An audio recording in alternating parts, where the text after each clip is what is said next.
Imagine 11-year-old Neville Longbottom cheered on and welcomed by a table of yellow-clad Hufflepuffs. Imagine the Sorting Hat vindicating his faith in loyalty and friendship, and not intimidating him with Gryffindor's reputation for bravery. Imagine his housemates telling him how cool his toad Trevor is, or helping him up after he falls off his broomstick.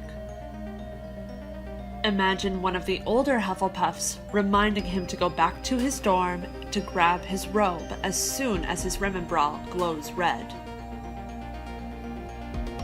Imagine 12-year-old Neville Longbottom being part of a group of best friends instead of duos like Harry and Ron or Seamus and Dean. Imagine him never sitting lonely in his bed, wishing that the other Gryffindor boys would include him in their conversations. Imagine them visiting Justin Finch-Fletchley in the hospital wing, sharing stories about their day and trying to keep him feeling included. Imagine the rest of them traversing Hogwarts together, guarding each other from whatever is petrifying students in the hallways, and not feeling scared as long as they have each other. Imagine 13-year-old Neville Longbottom feeling sick around the Dementors, and his housemates sneaking into the kitchens to steal him some chocolate. Imagine them standing up to Snape on his behalf. Imagine them convincing him that one teacher's contempt has nothing to do with who he is as a person. Imagine his Boggart being a memory of his parents instead of Severus Snape, and his housemates giving him the support he needs to talk about Bellatrix Lestrange.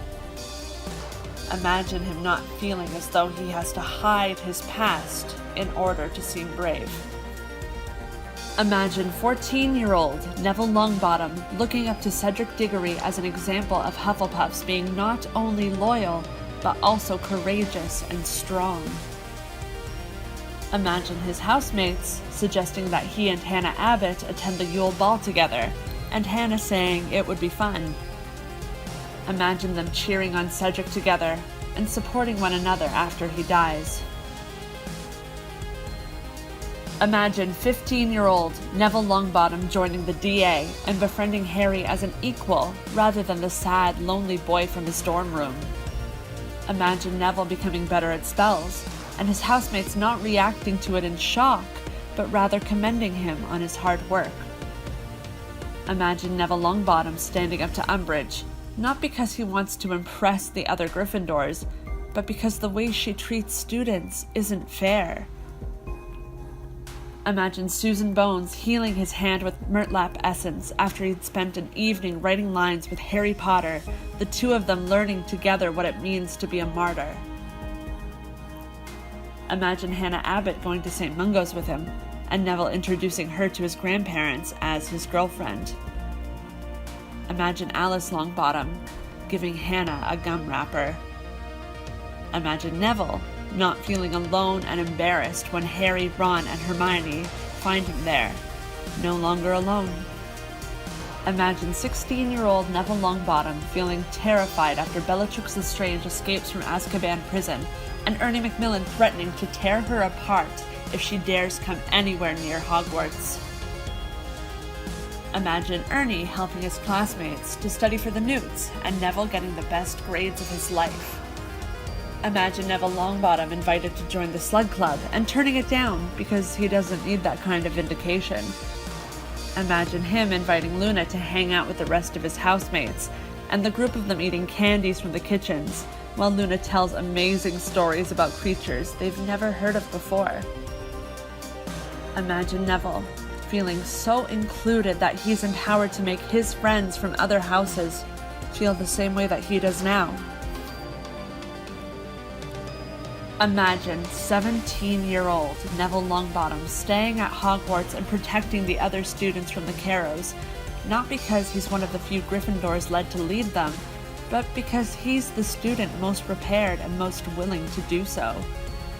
Imagine him, after having found his courage years earlier, and using it not to prove he was worthy of his house name, but to help those that he cared about. Imagine him defeating Nagini with a venomous tentacula instead of Gryffindor's sword, leaving that for Ginny Weasley, an opportunity for her to reclaim the identity stolen by Tom Riddle's abuse in her first year. Imagine Harry Potter telling Neville about the prophecy, and Neville feeling rightfully wronged that no one ever told him, but comfortable enough in his own skin to accept that he mattered anyway. Imagine Neville Longbottom maintaining a friendship with his head of house, Pomona Sprout, and her offering him her job after retirement. Imagine him taking care of all those kids sorted into Hufflepuff and teaching them that it isn't the boring house, but rather a place where they can take time to nurture their skills and, more importantly, their values. Imagine the most frightening thing Neville ever does is his proposal to Hannah Abbott, and her laughter as she accepts. Imagine the two of them getting married in a magical garden. Imagine their pride and their children getting sorted into whichever house they feel most comfortable in. You see, Neville Longbottom became a true Gryffindor, but imagine all the years he could have felt accepted into the house of his choice, Hufflepuff. Imagine him skipping all those years of feeling inadequate and making friends that accepted him from the very start. Imagine Neville Longbottom doing very well in Hufflepuff. Can you?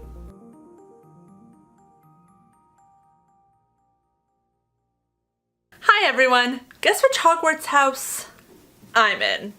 If you like this video, please like and subscribe, and if you didn't like this video, obliviate.